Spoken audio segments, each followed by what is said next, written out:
রাশটা provide করেছিল, এখান থেকে দেখতে পারো আরপি অলরেডি টোকানে চার্জ এই মুহূর্তে স্পার্কের ডাউন।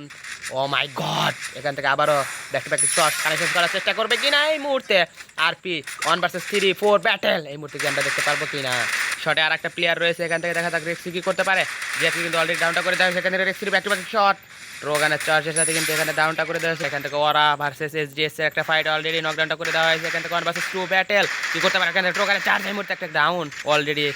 দেখা যাক 1 vs 1 ব্যাটেল এখান থেকে কোন রকম ভাবে ইউজ করতে পারে। এখান থেকে আবারও টোকান যাচ্ছে, back to back shot connection লাগিয়েছিল, ভালো একটা ড্যামেজ এই মুহূর্তে back to back shot connection আছে অলরেডি। সিএমকে কিন্তু নক, এখান থেকে আবার মাসুমের সামনে প্লেয়ার এই মুহূর্তে টোকানের চার্জ ব্যাক টু ব্যাক কিছু শট কানেকশন করেছে।